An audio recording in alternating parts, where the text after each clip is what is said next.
এবার অধিকৃত ফিলিস্তিনের কিরিয়াত শামোনা এলাকায় হিজবুল্লাহর অভিযানের কারণে বিস্তৃত অঞ্চল জুড়ে দাবানল ছড়িয়ে পড়েছে, আর এ ঘটনায় অবৈধ বসতি স্থাপনকারীদের সরিয়ে নেওয়া হচ্ছে। শুক্রবার অধিকৃত উত্তর ফিলিস্তিনের কিরিয়াত শামোনা বসতিতে কমপক্ষে ৩৫টি রকেট ছুড়েছে হিজবুল্লাহ। এতে পাহাড়ি এলাকার বেশ কয়েকটি স্থানে আগুন ধরে যায় এবং তা ছড়িয়ে পড়ে। ইসরায়েলি গণমাধ্যম জানিয়েছে দাবানল এখনও চলছে। বসতির প্রধান আবিচাই স্টার্ন বলেছে, হিজবুল্লাহর ছোড়া ২০টি রকেট বসতিতে আঘাত করে, বাকি ১৫টি আয়রন ডোম আটকাতে সক্ষম হয়েছে। এই হামলার ঘটনায় কয়েকশো বাড়ি, স্থাপনা এবং যানবাহন সম্পূর্ণরূপে ধ্বংস হয়ে গেছে। দুর্ভাগ্যবশত গত কয়েক মাস ধরে এটি আমাদের বাস্তবতা। সামনের দিকে আগানোর কোনো রাস্তাই দেখতে পাচ্ছি না। আমাদের আর কতটা কষ্ট করতে হবে তার কোনো ঠিক ঠিকানা নেই।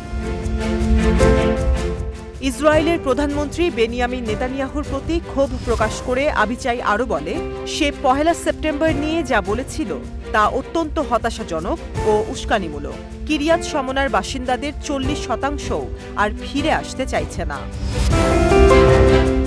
অন্যদিকে জেরুজালেম পোস্টের এক প্রতিবেদনে বলা হয়েছে, অধিকৃত উত্তর ফিলিস্তিনের কিরিয়াত শামোনা বসতিটি গত বছরের ৭ অক্টোবরের পর থেকে সবচেয়ে বড় পরিত্যক্ত বসতি হয়ে উঠেছে। গাজার সমর্থনে এবং লেবাননের বিরুদ্ধে ইসরায়েলি আগ্রাসনের প্রতিবাদে উত্তরাঞ্চলীয় অবৈধ বসতিকে লক্ষ্য করে ক্রমাগত সামরিক অভিযান চালিয়ে যাচ্ছে হিজবুল্লাহ। এলাকা খালি করে মানুষজন পালিয়ে যাওয়ায় ইসরায়েলি সংবাদপত্র এই বসতিটিকে একটি ভূতের শহর হিসেবে বর্ণনা করেছে। জেরুজালেম পোস্টের মতে, জরুরি পরিষেবা কর্মীর প্রয়োজন মতো বসতিটি খালি করছে। যখন রাস্তায় ট্রাফিক হালকা থাকে তখন মিউনিসিপ্যালিটি ট্রাফিক সিগন্যালগুলো বন্ধ রাখতে অনুরোধ করেছে। এখন সেখানে শুধুমাত্র একটি সুপারমার্কেট খোলা থাকে, তবে সেটিও দুপুরের দিকে বন্ধ করে দেওয়া হয়। নেকড়ে এবং বন্য প্রাণীরা রাতে এই বসতির রাস্তায় ঘুরে বেড়ায় বলে জানা গেছে। প্রতিবেদনটিতে জোর দিয়ে বলা হয়েছে, বেশিরভাগ বসতি স্থাপনকারী যারা কিরিয়াত শামোনা থেকে পালিয়ে গেছে তারা আর ফিরে না আসার সিদ্ধান্ত নিয়েছে। লেবাননের সাথে উত্তেজনাকর এই অনিশ্চয়তার পরিস্থিতি যত বেশি দিন থাকবে, তাদের স্থায়ীভাবে স্থানান্তরিত হওয়ার সম্ভাবনা তত বাড়বে। প্রতিবেদনটি আরও বলছে, লেবানন থেকে প্রতিদিন রকেট হামলার কারণে দখলদার সরকার ভূমধ্যসাগরের ৫ কিলোমিটারের মধ্যে অবস্থিত ৪৩টি জনবসতি পশ্চিমে সরিয়ে নিয়েছে। গোলান মালভূমির বসতি স্থাপনকারীদের পূর্ব দিকে স্থানান্তরিত করা হয়েছে। বলা হচ্ছে, নিরাপত্তা প্রতিষ্ঠার জন্য সমগ্র উত্তর সীমান্ত বরাবর বসতি স্থাপনকারীদেরকে ইসরায়েলের আরও ভেতরে সরিয়ে নেওয়া হচ্ছে।